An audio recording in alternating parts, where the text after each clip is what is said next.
에베소의 말씀을 계속 보면서 부름받은 성도가 사회생활을 어떻게 해야 될 것인가, 사랑받는 자녀같이 그리고 빛의 자녀같이 행하라고 말씀을 했고, 이제 오늘은 지혜 있는 자같이 행하라라는 말씀의 주제를 가지고 오늘과 다음에 두 번에 걸쳐서 말씀을 드리기를 원합니다.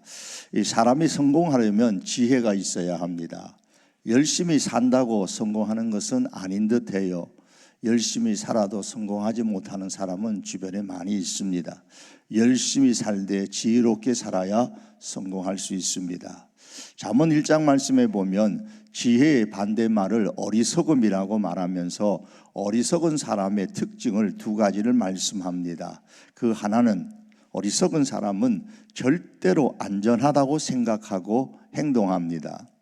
절대로 망하지 않고 절대로 실패하지 않고 절대로 위험하지 않을 것이라고 생각했지만 사실은 그렇지 않습니다. 일단 그런 말에 속아서 거기에 넘어가면 그 안에 있는 독성과 해로운 것들이 그의 영혼과 삶을 파괴시켜서 인생을 망치게 되는 경우가 많습니다. 또 한 가지 어리석은 사람은 많은 것을 쉽게 얻어서 성공할 수 있다고 생각하고 행동을 합니다. 산에서 몇십 년, 몇백 년 된 산삼을 발견하는 사람은 어느 시대나 존재할 수 있습니다. 그렇다고 해서 그 소식을 듣고 신문에 뉴스에 듣고 나도 산에 가면 산삼을 발견할 수 있을 것이라고 확신하는 사람, 그래서 산을 헤매는 사람은 어리석은 사람입니다. 땅값이 폭등하기도 하고 주식이 대박을 나기도 하지만 결과적으로 내가 일생에서 그것을 맞이할 가능성은 그리 흔하지 않습니다. 다만 어쩌다가 보유한 주식이 10배 오르거나 우연히 산 땅이 그린벨트가 해제되거나 혹은 등등의 여러 가지 개발이 되거나 해서 대박이 터지는 경우도 있지만 그건 역시도 행운입니다. 그런 것을 한번 겪고 나서 나는 대단한 실력가라구나, 부동산에 대해서 나는 주식에 대해서 대단한 실력가라구나 착각을 하고 행동하는 사람은 실패합니다. 절대로 자기 실력이라고 착각하지 말고 조심해야 합니다. 캄보디아 근본의 사태에서 보는 바와 같이 짧은 시간에 많은 것을 얻어 성공할 수 있게 해주겠다는 그러한 말은 멀리해야 되고, 그러한 말로 가까이 오는 사람은 멀리해야 합니다. 많은 것을, 좋은 것을 쉽게 얻어 성공할 수 있을 것이라는 말은 유혹입니다. 조심해야 됩니다. 그러나 어리석은 사람은 그 길을 선택하고 갑니다. 오늘 본문의 성경은 지혜에 대해서 말씀합니다. 15절에 보면 그런즉 너희가 어떻게 행할 것을 자세히 주의하여 지혜 없는 자 같이 하지 말고 오직 지혜 있는 자 같이 하라 그랬습니다. 주의하라라는 말만 해도 될 것 같은데 자세히 주의하라 그렇게 말씀합니다. 항상 살피고 또 살피고 또 살피고, 작은 일이라도 또 살피고 살피라는 말입니다. 돌다리도 두들겨보고 가라는 것이죠. 그렇기 때문에 이 정도 되었다 하면 마음 놓아 버리자마자 덜렁대면서 살피는 데 쓰는 시간을 우습게 여기는 그 순간에 우리는 죄에 돌입하거나 생각지 못한 악한 함정에 빠져들 수가 있습니다. 세세한 일 하나에도 지혜를 기울여, 주의를 기울여 지혜 없는 자, 즉 어리석은 자 같이 살지 말고 지혜 있는 자 같이 살라 했습니다. 그럼 성도로서 우리는 자세히 주의해야 할 영역에는 어떤 것들이 있을까? 오늘 본문의 말씀에 의해서 두 가지를 말씀드리려고 합니다. 우리가 주의해야 할 것은 첫 번째는 세월입니다. 세월에 지혜로운 자가 되어야 합니다. 시간이죠. 세월을 아끼라, 때가 악하니라. 16절의 말씀입니다. 지혜 있는 자같이 살라고 한 다음 절에 세월을 아끼라, 때가 악하니라 그랬습니다. 지혜 있는 사람은 세월을 사용할 때 자세히 주의하고, 지혜 없는 사람, 즉 어리석은 사람은 세월을 사용함에 있어서 자세히 주의하지 않습니다. 세월을 아끼는 사람이 지혜 있는 사람인데, 여기서 세월을 아끼라라는 말씀은 미친 듯이 정신없이 살라는 뜻이 아닙니다. 시간을 1초라도 어기지 말고 정확하게 지키라라는 그런 뜻도 아닙니다. 1분 1초라도 시간을 정확하게 지키려는 습관이 나쁘지는 않지만 그것이 우리의 인생을 더 풍성하게 하는 것은 아닙니다.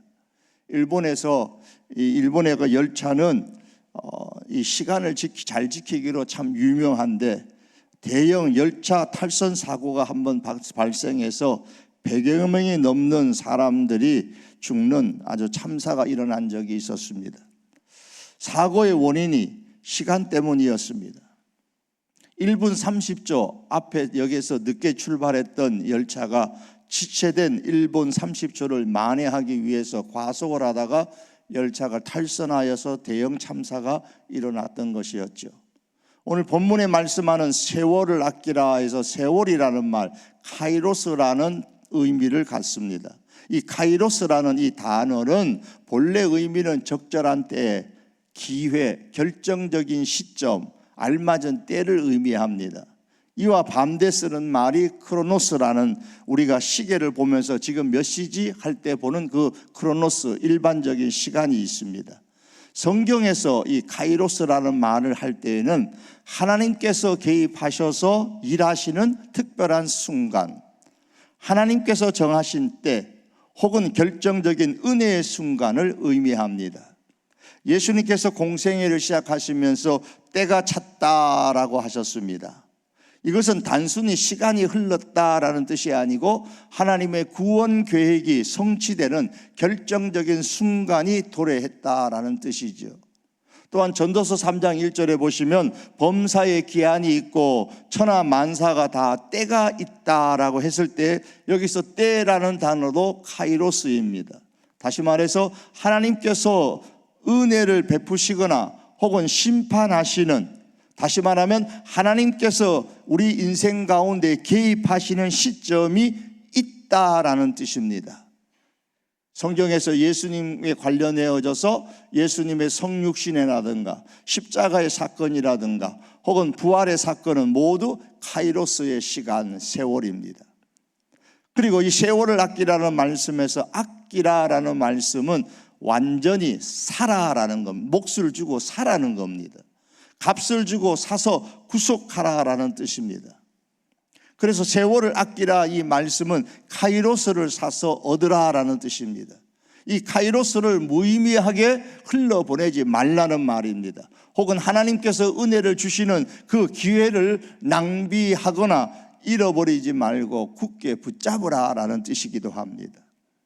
단순히 시간을 계획을 세워가지고 효율적으로 사용하라는 말이 아니고 하나님께서 주신 작은 기회조차라도 잃지 않으려고, 낭비하지 않으려고 힘쓰라는 말입니다. 예수님께서 십자가로 나를 구원하셨음을 믿으시죠? 대답을 기다려야 될까요? 속으로 대답하세요. 그렇다면 세월을 아끼라는 말씀에 비추어 볼 때에 우리가 사용하는 시간, 이 시간을 그리스도의 십자가로 변화시켜야 됩니다. 믿음으로 변화시켜야 됩니다.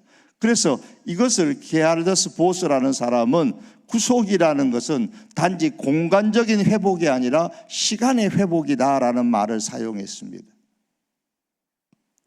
구원받는다, 그러면은 천국이라는 공간에 간다, 그것만 의미하는 게 아니고 시간의 회복이라 그랬어요.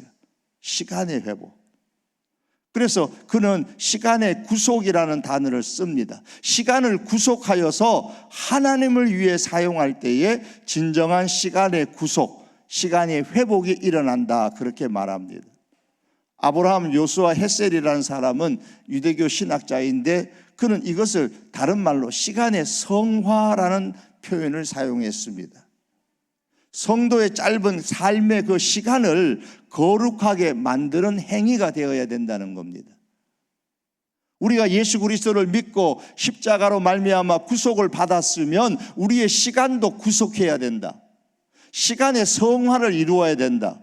우리의 시간을 거룩하게 만들어 가야 한다. 이것이 세월을 아끼라라는 말씀의 의미입니다. 이것을 얼마나 잘 하느냐 못하느냐가 지혜와 어리석음을 분별하는 기준이 됩니다. 왜 이런 지혜가 필요합니까? 그 이유는 세월을 아끼라, 그 이유는 때가 악하기 때문이다 그랬습니다. 바울 당시나 오늘날이나 우리들이 살아가고 있는 실제로 사는 이 세상은 악합니다. 여기서 악하다라는 말은 하나님과 무관하게 하나님을 의식하지 않고 살아가는 세상이라는 거예요. 하나님을 거스르고 있는 세상입니다. 로마서 1장 28절의 말씀대로 표현하면 마음에 하나님 두기를 싫어하는 세상입니다. 하나님께서는 그 마음에 하나님 두기를 싫어하는 세상의 형태에 대해서 그들이 이 같은 일을 행하는 자는 사형에 해당한다고 하셨습니다. 로마서 12장 2절에서는 이런 세상은 우리가 본받아서는 안 되는 세상이라고 말하고 있습니다. 여러분, 하나님은 세상이라는 밭에 좋은 씨를 뿌리시는데 원수인 마귀는 밭에 자꾸 가라지를 뿌립니다. 가라지가 쑥쑥 자라서 좋은 씨가 열매 맺지 못하도록 방해합니다. 악한 시대가 자꾸 우리들을 신앙과 거리가 먼 곳으로 자꾸 이끌어 가려고 노력을 하고 있습니다. 그러므로 만약 이런 세상에 대해서 우리가 넉넉히 살면은 세상의 풍조에 휩쓸려서 세상의 시간에 떠내려가서 하나님이 주신 은혜의 시간들, 하나님이 주신 기회들을 잃어버리고 낭비하게 되는 겁니다. 그 결과 반드시 어리석은 후회하는 인생이 되고 맙니다. 그러므로 성도인 우리는 마음에 하나님 두기를 싫어하는, 그래서 하나님을 의식하지 않고 하나님을 거스리고 사는 이 세상 속에 섞여서 그들과 함께 떠내려가지 말고 세상에서 흘러가고 있는 이 시간을 구속하여서 시간을 사서 하나님께 드려야 됩니다. 이것이 지혜 있는 성도의 모습입니다. 만일 우리가 하나님께서 은혜를 주신 시간을 낭비하고 잃어버린다면 그것은 은혜를 주신 하나님께 대한 모독이다라고 할 수 있습니다. 성경은 고린도후서 6장 2절에서 보라 지금은 은혜 받을 만한 때요, 이 때 여기도 카이로스라는 말을 씁니다. 지금은 구원의 날이로다 그랬습니다. 우리가 사는 지금이 어떤 때라고요? 하나님께서 주시는 은혜의 때요. 하나님께 주시는 은혜를 받을 카이로스, 은혜를 받을 수 있는 특별한 시간, 특별한 기회가 지금이라는 겁니다. 그러므로 이 특별한 기회를 잃어버리지 말고 잘 사용함으로 말미암아 우리는 구원을 이루고 섬김의 시간을 만들어가고 은혜를 쌓고 하늘의 복을 쌓는 기회로 삼아야 합니다. 이런 의미에서 바울이 골로새 교회 교인들에게 편지하면서 했던 말을 한번 생각해 보려고 합니다. 골로새서 3장 5절에서 6절의 말씀입니다. 그러므로 땅에 있는 지체를 죽이라. 곧 음란과 부정과 사욕과 악한 정욕과 탐심이니 탐심은 우상숭배니라. 이것들로 말미암아 하나님의 진노가 임하느니라. 땅에 있는 지체를 죽이라라는 말씀은 앞서 말씀드린 시간의 관점에서 보면 땅에 있는 지체를 하나님께서 주시는 은혜의 특별한 시간을 잃어버리는데, 낭비하는데 사용하지 말라라는 뜻으로 해석할 수가 있습니다. 땅에 있는 지체, 여기서 성경에서는 음란, 부정, 사욕, 악한 행동, 탐심을 예로 들고 있죠. 그런데 이런 것들을 하려면 무엇을 사용해야 됩니까? 가장 기본적으로 시간이 사용됩니다. 음란 행위를 하는데 시간이 사용됩니다. 악한 정욕을 품고 행동하는데 시간이 사용됩니다. 탐심을 품고 행동하는데 시간이 사용됩니다. 성도의 인생은 예수님의 십자가로 구속하여 주신 인생이기 때문에 통틀어 모든 성도의 삶은 은혜의 시간들인데, 이런 은혜의 시간들을 음란과 부정과 악한 정욕과 탐심을 해가는 시간으로 사용을 한다면 이것은 하나님을 모독하는 것이죠. 하나님께서 주신 이런 특별한 시간을 잃어버리는 것이고 낭비하는 것입니다. 시간을 구속하지 못한 행위요, 시간의 성화를 이루지 못하는 행동이 되는 겁니다. 그래서 땅에 있는 지체를 죽이라 그래서 죽이라 그래요. 죽이라. 애써 그것을 억제시켜서 끊어버리라라는 뜻입니다. 다시 들썩들썩거리지 못하도록 끊어버리고 극복하라는 뜻입니다. 여러분, 참으로 세월을 아끼는 지혜 있는 하나님의 사람이 되기를 원한다면 음란과 부정과 악한 정욕과 탐심 등 이 땅의 지체를 사용하는 데 소모되는 시간을 죽여버려야 됩니다. 자세히 주의하지 않고 적당히 덮여두면 언젠가 또다시 살아납니다. 그런데 문제는 억제하고 끊어버리려고 해도 그게 잘 안 된다는 데 있습니다. 그러면 어떻게 해야 합니까? 그렇기 때문에 세월을 아끼라 그랬어요. 즉 다시 말하면 하나님께서 주시는 카이로스, 은혜의 특별한 시간을 사야 합니다. 음란과 부정과 악한 정욕에 사용하는 시간을 구속하고 성화시켜서 거룩한 시간으로 만들어야 합니다. 그런데 사용하는 시간을 구속하여 하나님을 위한 시간으로 사용을 해야 합니다. 그런 기회를 가능한 많이 만들어야죠. 우리에게 예배의 시간이 필요하고 기도의 시간이 필요하고 교제의 시간이 필요하고 가정공동체의 모임의 시간이 필요하고 이러한 시간이 필요한 이유가 거기에 있는 겁니다. 이러한 시간들을 일부러 의도적으로 자꾸 만들어야 됩니다. 이것이 시간을 성화하는 것이고 시간을 구속하는 것입니다. 그래야 세상의 시간을 끊어버리고 죽여버릴 수가 있습니다. 성도로서 우리는 자세히 주의해야 할 영역에 어떤 것들이 있느냐? 첫째는 세월의 영역에서 우리가 지혜 있는 자가 되라 그랬습니다. 또한 두 번째는 하나님의 뜻입니다. 17절입니다. 그러므로 어리석은 자가 되지 말고 오직 주의 뜻이 무엇인가 이해하라. 어리석은 자가 되지 말고, 이 표현은 15절에서 지혜 없는 자 같이 하지 말고 라는 말과 같은 뜻입니다. 다시 말해서 어리석은 자가 되지 말고, 이 말은 지혜 있는 자가 되라라는 겁니다. 어떤 부분에서? 주의 뜻의 부분에서, 주의 뜻의 영역에서, 하나님의 뜻의 영역에서 어리석은 자가 되지 말아라, 지혜 있는 자가 되라라는 겁니다. 하나님의 뜻을 이해하는 영역에서 지혜 있는 사람이 되라. 하나님의 뜻을 이해하는 부분에서 지혜가 없으면 자기 마음대로 해석하고 자기 마음대로 생각하고 따라서 자기 마음대로 행동합니다. 그러다가 망한 사람 많습니다. 대표적으로 성경에 보면 구약의 초대왕 사울이 그랬죠. 하나님의 뜻보다는 자신의 판단을 앞세운 사람입니다. 사무엘상 13장 11절에 보니까 내가 보기에 백성이 흩어짐으로 제사장만이 드릴 수 있는 그 제사를 자기 판단이 앞서서 제사장 사무엘이 오기 전에 사람이 흩어질까 봐 싶어서 자기가 제사를 드렸다는 겁니다. 내가 보기에 그런 거예요. 아말렉 진영 명령을 불순종하면서 그가 무슨 말을 했습니까? 15장 15절에 보니까 좋은 소와 좋은 양은 남겼나이다.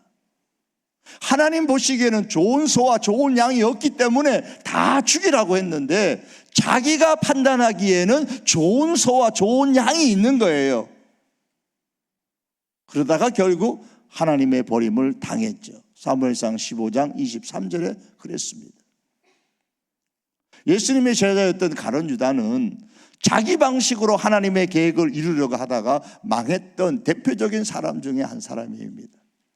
하나님의 뜻의 영역에서 지혜 없는 사람은 말씀보다 자기 판단으로 상황을 해석합니다. 그리고 자기의 욕망이나 욕심 때문에 하나님의 뜻을 흐리게 만들고 하나님의 뜻을 왜곡하여서 행동하게 됩니다. 여러분, 하나님의 뜻을 자기 논리대로 해석하거나 욕망과 욕심이 앞서게 되면 불순종이 된다라는 사실을 잊지 말아야 합니다. 하나님의 사람은 하나님의 뜻이라는 기준에 따라서 내게 주어진 상황을 해석하는 능력을 키워야 합니다. 그 사람이 지혜로운 사람이에요. 하나님의 안목에서 우리의 상황을 해석하게 되면 때로 사업의 부도를 경험하거나 좌천되거나 질병에 걸리거나 하는 고통스러운 환경에서도 의미와 가치를 제대로 발견할 수가 있습니다. 반대로 내 삶이 부요하고 성공하게 되었을 때에도 무엇을 해야 할지 자신의 환경을 해석할 수가 있습니다. 제대로 해석할 수가 있어요. 하나님은 결코 우리의 환경을 낭비하시는 일이 없습니다. 우리의 좋은 환경도 사용하시고 때로는 우리의 고통스러운 환경까지도 하나님은 얼마든지 사용하십니다. 예컨대 세상 사는 중에 누구나 어려움과 아픔을 겪을 수가 있는데, 하지만 하나님의 뜻 안에서 의미와 가치를 발견하는 사람은 자신의 그 어려움과 아픔을 믿음으로 승화시킬 줄 압니다. 그래서 자기와 동일한 불행으로 인하여 가슴 아파하는 사람들이 생기면 그들을 찾아가서 그들의 위로자로서 섬기게 되는 것이죠.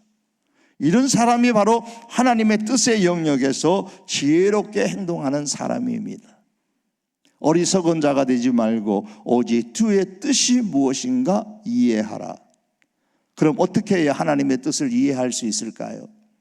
무엇보다 먼저 하나님의 뜻을 이해하려면 이해하기 전에 하나님의 뜻에 순종하겠다라는 결단을 먼저 해야 됩니다. 내가 하나님의 뜻을 이해하면 내가 순종하겠다, 결단이 먼저 있어야죠. 하나님의 뜻이 무엇인지 알고 나서 그 다음에 내가 순종할지 안 할지 그때 결정하겠다 하면 하나님의 뜻을 알 수가 없어요. 하나님의 뜻을 왜곡하게 됩니다. 하나님의 뜻을 이해하기에 앞서서 우선 하나님의 뜻을 행하려는 의지가, 믿음의 의지가 있어야 합니다. 커다란 배를 움직이는 것은 배에 있는 작은 키입니다.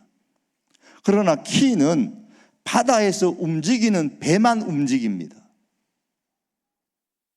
키는 결코 부두에 정박해 있거나 육지에 올라와 있는 배의 방향을 결정하지 않습니다. 그 배를 움직이지는 못해요. 않아요. 여러분, 시간이란 바다에서 우리 자신이 배라면 하나님은 그 배의 키와 같은 존재입니다. 키가 되시는 하나님은 오직 움직이고 있는 배만 인도하세요. 하나님의 뜻에 기꺼이 순종하려는 마음이 생겼을 때에 하나님은 그 배를 움직이기 시작하신다, 그 말입니다. 하나님의 뜻을 행하려는 의지가 전혀 없다면, 배를 바다에 띄우려는 의지가 전혀 없다면, 정박시키거나 육지에 올려놓고 배를 가만히 있도록 한다면 그 키가 소용없는 것처럼 우리는 하나님의 뜻을 이해할 수가 없습니다. 하나님께서 우리 인생을 움직이지 않으시니까요. 예수님께서 죽기 전날 밤에 겟세마네 동산에서 기도하셨습니다. 그리고 기도하는 중에 이렇게 기도하셨죠. 누가복음 22장에 보면 이르시되 아버지여, 만일 아버지의 뜻이거든 이 잔을 내게서 옮기시옵소서. 그러나 내 원대로 마옵시고 아버지의 원대로 되기를 원하나이다. 이 잔을 마시는 것이 아버지의 뜻이라면 따르겠다고 하신 것, 아버지의 뜻을 몰라서 말하는 것은 아닙니다. 예수님을 향한 하나님의 뜻은 분명했고 예수님은 그 뜻을 아셨습니다. 중요한 것은 하나님의 뜻대로 실천하느냐 하지 않느냐에 있습니다. 우리는 곧잘 하나님의 뜻을 가르쳐 달라고 기도할 때가 있습니다. 오늘 이 밤에도 하나님의 뜻이 무엇입니까? 고민하고 갈등하고 부르짖고 기도하시는 분이 혹시 계실는지 모르겠습니다. 그러나 사실 그렇게 기도하는 일 중에 많은 부분에 있어서 이미 하나님의 뜻을 알고 있는 경우가 많습니다. 다만 내가 하고 싶은 것을 하나님이 좀 허락해 줬으면 좋겠다는 그런 심정으로 기도할 때가 있다는 거예요. 따라서 우리가 기도할 것은, 기도해야 하는 것은 예수님께서 보여주신 것처럼 내 뜻대로 마옵시고 아버지의 뜻대로 하옵소서라는 기도입니다. 다시 말하면 하나님의 뜻대로 순종하겠다는 의지적 결단을, 믿음의 결단을 내리는 것이 중요합니다. 하나님의 뜻대로 행하기에는 너무나 큰 희생이 일어날까 봐 겁이 나서 망설이지는 않습니까? 아버지의 뜻대로 하옵소서 하다가 너무 큰 희생을 나한테 요구하면 어떻게 하지? 겁나서 망설이지는 않으십니까? 하나님의 뜻을 알기를 원할 때에 하나님의 뜻을 우리에게 가르쳐 주신다는 것은 이미 하나님께서 우리가 그것을 실행하기를 원하시기 때문에 가르쳐 주시는 거예요. 그런데 하나님의 뜻을 알아놓고 나서 하나님, 그거는 너무 큰 희생을 요구하는 건데요, 문제가 있는 것이죠. 하나님의 뜻에 순종할 수 있는 믿음의 의지를 주옵소서. 그 기도가 우리에게 먼저 있어야 합니다. 두 번째로, 하나님의 뜻을 이해하시려면 먼저 내게 주어진 기회에 하나님을 섬기고 높여야 합니다. 하나님의 뜻을 알고 그 뜻을 행하도록 기회를 주시는 시간은 항상 오직 현재뿐이에요. 그러므로 현재 주어진 시간을 내가 사서 그 시간을 선용하여서 그 시간을 성화시켜서 하나님을 섬기고 높여야 합니다.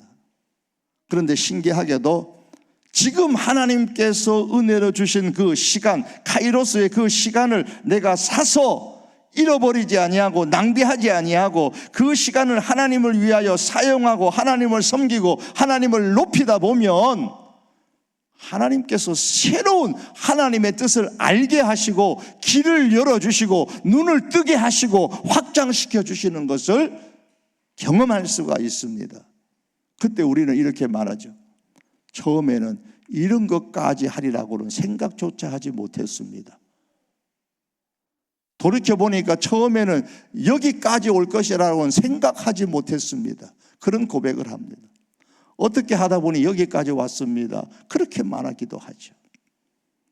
닐 앤더슨이라는 사람은 하나님의 뜻에 대해서 말하면서 당신이 지금 있는 자리에서 꽃을 피우라 그랬어요.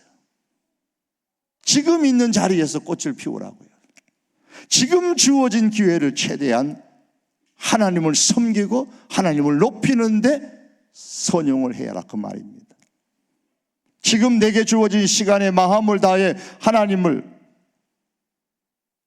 높이고 섬길 때에 하나님께서는 새로운 길을 우리에게 허락하십니다. 하나님은 자기가 있는 현재 그 자리에서 마음을 다할 때에 하나님의 뜻을 따르는 길을 열어주시는 법입니다. 어리석은 자가 되지 말고 오직 주의 뜻이 무엇인가 이해하라. 하나님의 뜻을 이해하시려면 하나님의 뜻에 순종하겠다는 결단을 먼저 해야 합니다. 하나님 뜻 가르쳐주면 제가 기꺼이 순종하겠습니다. 결단을 하십시오. 그리고 하나님의 뜻을 이해하려면 현재, 지금, 앞으로 내가 어떤 하나님의 뜻이 아니고 지금 내게 주어진 기회에 하나님을 섬기고 높여야 합니다. 그러면 하나님은 새롭게 또 다른 하나님의 뜻을 이해할 수 있도록 우리의 눈을 열어주시고 길을 열어주십니다. 그렇다면 무엇이 하나님의 뜻일까요? 우리는 이제 수능이 이제 11월 13일인가요? 목요일날? 네.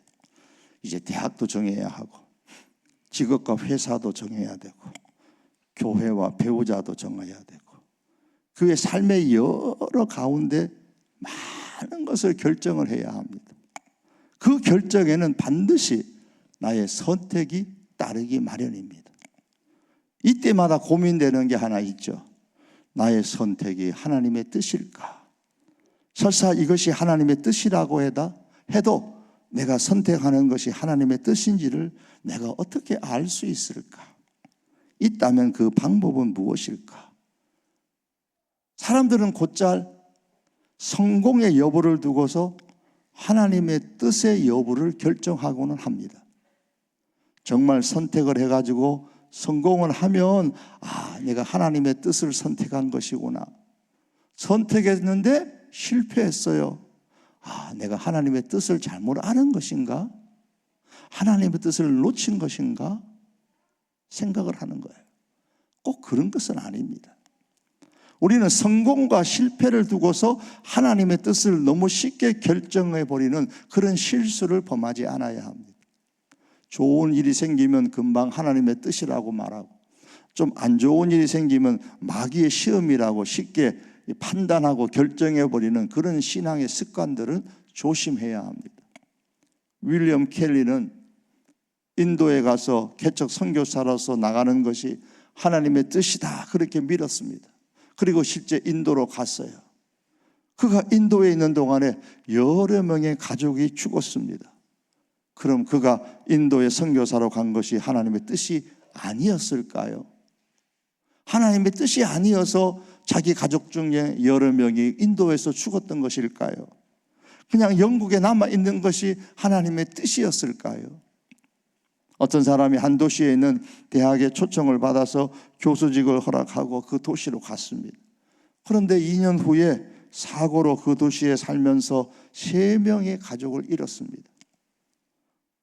그럼 그 사람이 그 도시에 교수직으로 간 것이 하나님의 뜻을 역행했기 때문에 그런 참변을 당한 것일까요? 그로셀이라는 사람이 이렇게 말합니다. 성공을 기준 삼아 어떤 결정이 하나님의 뜻인지 여부를 판가름해서는 안 된다.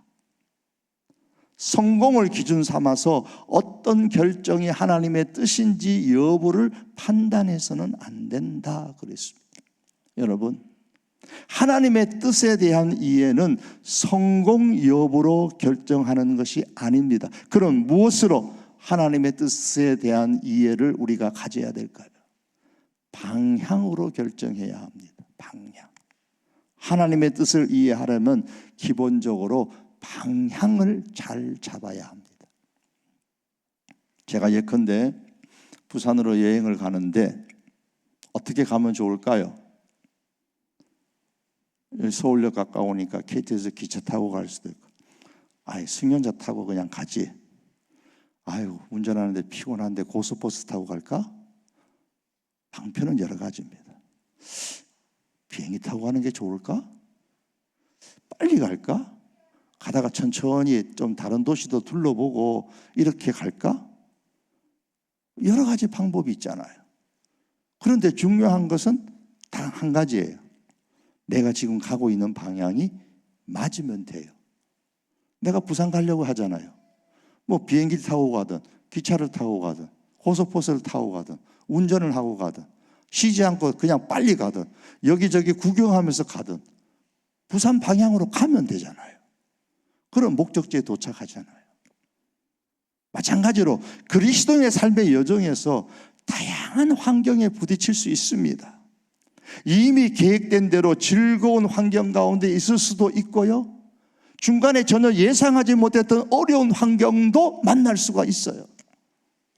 즐거운 환경 가운데 있으면 하나님의 뜻대로 가는 것이고, 예상하지 못했던 어려운 환경을 만나면 하나님의 뜻과 어긋난 길로 가는 것이라고 쉽게 결정하면 안 된다 그랬죠. 삶의 방향만 제대로 가고 있다면 모든 대안이 우리를 향한 하나님의 뜻이 될 수가 있습니다. 삶의 방향만 제대로 가고 있다면 모든 계획과 모든 행동이 우리를 향한 하나님의 뜻이 될 수가 있습니다. 그 방향이란 도대체 어떤 방향입니까? 어디로 가는 방향입니까? 예수님께서는 이것이 계명을 종합한 것이다 그러면서 하신 말씀이 있죠. 이것이 하나님의 뜻이다라고 종합한 것이 있어요. 그게 마가복음 12장 30절과 31절에 이렇게 나오죠. 내 마음을 다하고 목숨을 다하고 뜻을 다하고 힘을 다하여 주 너희 하나님을 사랑하라 하신 것이요, 둘째는 이것이 내 이웃을 내 자신과 같이 사랑하라 하신 것이라. 이보다 더 큰 계명이 없느니라. 이게 하나님의 뜻이라는 거예요. 이보다 더 큰 계명이 없어. 이게 하나님의 뜻이에요. 어느 길을 선택하든지 하나님 사랑과 이웃 사랑을 인생 최대의 목표로 삼는 것이 우리 성도가 가야 하는 방향인 거예요. 이 방향만 놓치지 않고 선택을 한다면 우리가 무엇을 선택하든지 그것은 하나님의 뜻입니다. 마음을 다하고 뜻을 다하고 힘을 다하여, 이걸 제가 전에 뭐라고 해석했습니까? 오직이라고 했습니다. 솔라요. 오직 하나님을 사랑한다면 교회 생활에서든지 대학 생활이든지 직장 생활이든지 회사 일이든지 가정 일이든지 사업장의 일이든지 어떤 곳에서든지 하나님을 주인으로 인정하고 하나님의 통치를 받으려고 애쓸 겁니다. 만일에 절대적으로 하나님만 사랑한다면요. 그리고 이 방향으로 나가기로 결단하는 순간 내가 선택하고 결정하는 것은 다 하나님의 뜻이 됩니다. 하나님은 우리에게 이렇게 선택할 수 있는 자유를 주셨어요. 이 자유를 기꺼이 사용하여 선택하여서 행동을 하십시오. 선택하는 것마다 하나님의 뜻이 됩니다. 방향만 제대로 잡고 있다면 하나님께서 주신 자유를 마음껏 사용하십시오. 그것이 하나님의 뜻이 됩니다. 예컨대 결혼 문제를 두고 한번 생각해 보십시오. 누구와 결혼하고 싶으십니까? 어떤 사람을 잡으러 맞고 싶으십니까?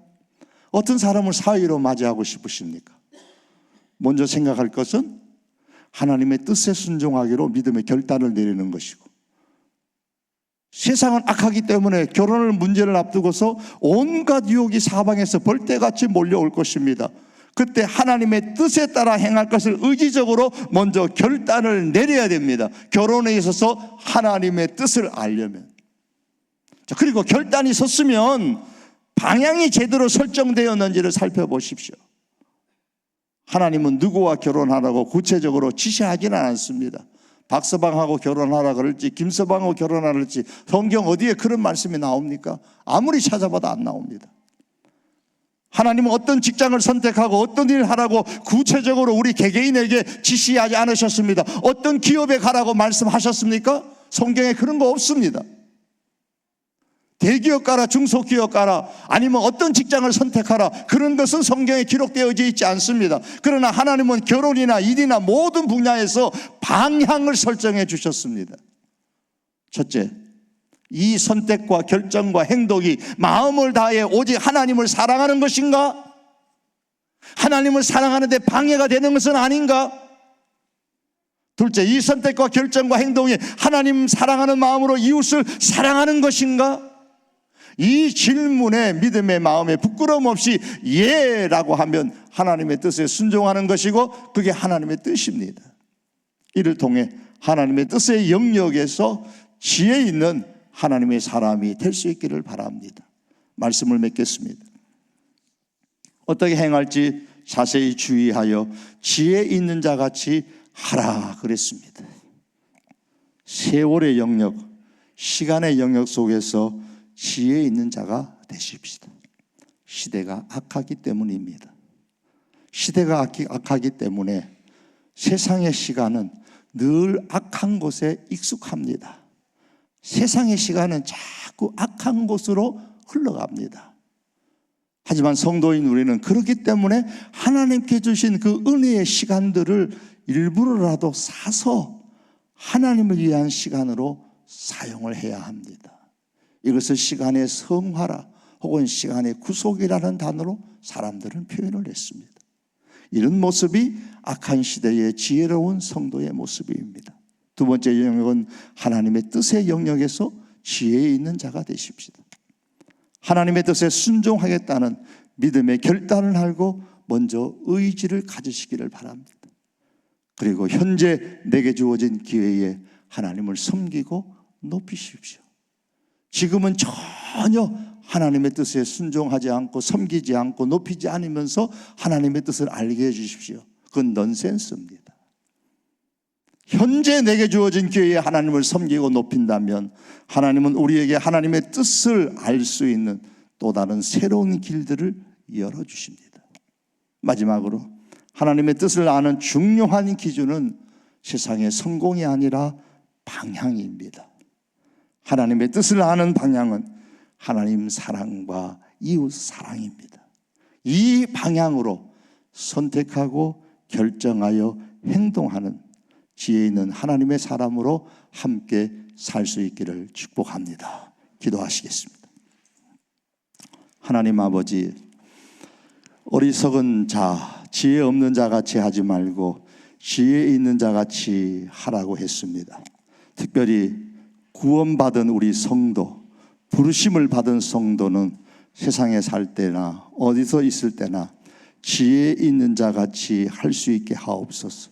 시간의 영역, 세월의 영역에서나 하나님의 뜻을 하는 영역에서 지혜 있는 하나님의 사람으로 살게 하여 주시옵소서. 예수님의 이름으로 기도하옵나이다. 아멘.